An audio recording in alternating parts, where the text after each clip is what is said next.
Good morning વિદ્યાર્થી મિત્રો, આજે આપણે પુનરાવર્તન 1 ભણીશું. પુનરાવર્તન 1 કરીએ છીએ. તમે જોયું સમય કેટલો ઝડપથી વહી ગયો. સેમ 2માં પણ આપણે પુનરાવર્તન 1 કરીશું હવે, બરાબર? તો વિદ્યાર્થી મિત્રો, તમે આગળનું દરેક વર્ક પૂર્ણ કરશો એવી મારી આશા છે, બરાબર? સમયને માન આપતા સમયને સાથે સાથે ચાલશો. प्रश्न 1, प्रश्नों के उत्तर दीजिए. मनुष्य क्या क्या कर सकता है?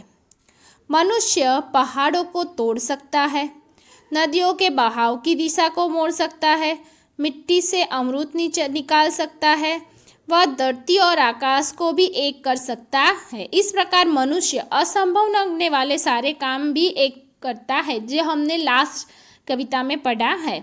बेटी की क्या क्या तमन्ना है?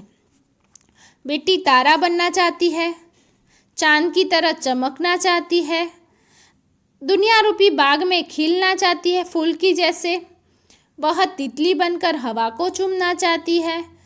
इस तरह बेटी के दिल में कई तरह की तमन्नाएं हैं. राजकाज का काम कैसे अच्छी तरह से चल सकता है? हजरत अली राजकाज के लिए राज की जो मोमबत्ती थी वो चलाते थे. अपना काम करने के लिए वे राजा की मोमबत्ती बुझाकर अपनी मोमबत्ती जलाते थे. इस प्रकार निजी काम के लिए राजा की मोमबत्ती जलाना उसकी नज़र में चोरी और हरामखोरी थी. अगर हजरत अली जैसी प्रामाणिकता सब रखे तो राजकाज अच्छी तरह से चल सकता है. चौथी स्त्री का बेटा सचमुच हीरा था. क्यों? चौथी स्त्री का बेटा बहुत ही सीधा साधा और सरल स्वभाव का था. उसने क्या देखा कि माँ सिर पर पानी से भरा घड़ा उठाए जा रही है, तो उसे उसको अनदेखा न करके वो माँ के पास गया और माँ के पास से वो घड़ा लेकर अपने सिर पर रखकर अपने घर तरफ चल निकला. इस तरह घड़ा लेकर वह घर की तरफ आ गया. इससे पता चलता है कि उसको माँ के प्रति सच्ची सेवा भावना थी, और ये देखकर पता चलता है कि वो सचमुच हीरा था. आप माता पिता को कौन कौन से कामों में मदद करते हैं? प्रश्न 5 લખવાનો નથી. 6, डॉक्टर कलाम ने ईमेल में हमें क्या सीख दी है? तो डॉक्टर कलाम कहते हैं कि हम सरकार चुनने के लिए मतदान कर निश्चित न हो जाए. हम ऐसा न सोचे कि अब हमारी सारी जिम्मेदारियां जो थी वो सरकार उठाएगी, हमारे सारे काम सरकार करेगी. हमें कागज़ की कूड़ेदान में डालने की तकलीफ़ नहीं उठानी है, लेकिन सामाजिक समस्याओं के बारे में जब भी कोई बात आवे तो उसके लिए सरकार को हम जिम्मेदार ठहराते हैं. बाहर से दहेज का विरोध कर चुपके से दहेज लेना बहुत ही गलत बात है. इस प्रकार ईमेल से डॉक्टर कलाम ने हमें एक सच्चे नागरिक के रूप में अपनी जिम्मेदारियां निभाने की सीख दी है. तो आ रीते प्रश्न 1 થી 4 પાંચમો સ્કીપ નથી કરવાનો અને છઠ્ઠો લખવાનો છે. રૂપરેખા के आधार पर कहानी लिखिए. आ कहानी તમે ઘણી બધી વખતે લખી છે, તો ફરી એકવાર લખી દેવાની છે, બરાબર? તમે ઘણી બધી વખત ભણ્યા છો. बकरी की चतुराई, तो आ कहानी तमारे लखवानी छे. अपने विद्यालय में मनाए गए प्रजासत्ताक दिन के बारे में जानकारी देता हुआ पत्र अपने मित्र को लिखिए. खास आ पत्र तमारे लखवानो छे. प्रजासत्ताक दिन के बारे में जानकारी देता हुआ पत्र अपने मित्र को लिखना है, बराबर?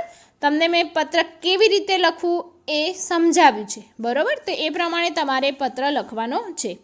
शब्दकोश की सहायता से निम्नलिखित शब्दों के तुरंत पहले और तुरंत बाद में आने वाले शब्द लिखिए. હવે આના માટે શબ્દકોશનો ઉપયોગ કરવો પડે, તો હું તમને અહીં જણાવી દઉં છું, તમે જવાબ લખી દેજો.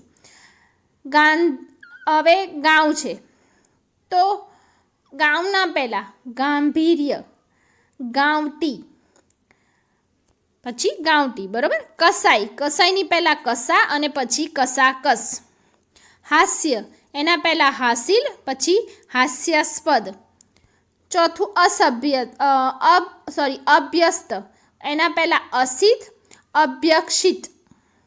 સમુદાય છે, એના પહેલાં સમુદાય અને પાછળ સમૂહ દીઠ.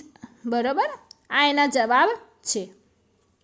निम्नलिखित शब्दों को संज्ञा सर्वनाम और विशेषण में वर्गीकृत कीजिए.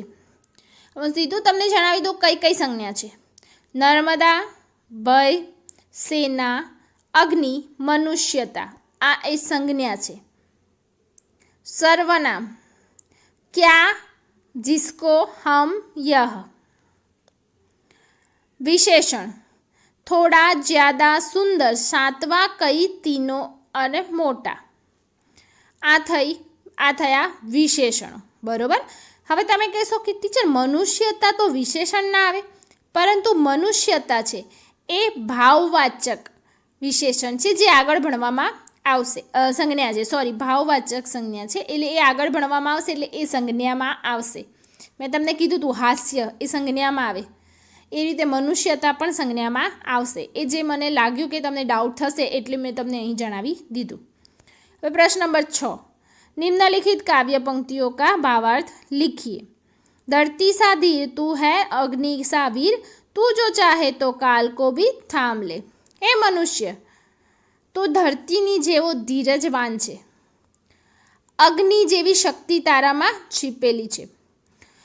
જો તું ઈચ્છે તો કાળ, આ સમયને પણ તું રોકી શકે એટલો શક્તિશાળી તું છે.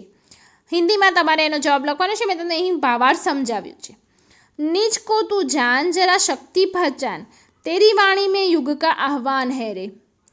તું પોતાની શક્તિઓને ઓળખ, તારી વાણીમાં એક યુગની લલકાર છે, તારા અવાજ છે એ જાણે આખા જગનો અવાજ બરાબર છે.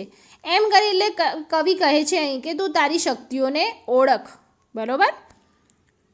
તો આ રીતે તમારે પુનરાવર્તન 1 લખવાનું રહેશે. Okay, thank you.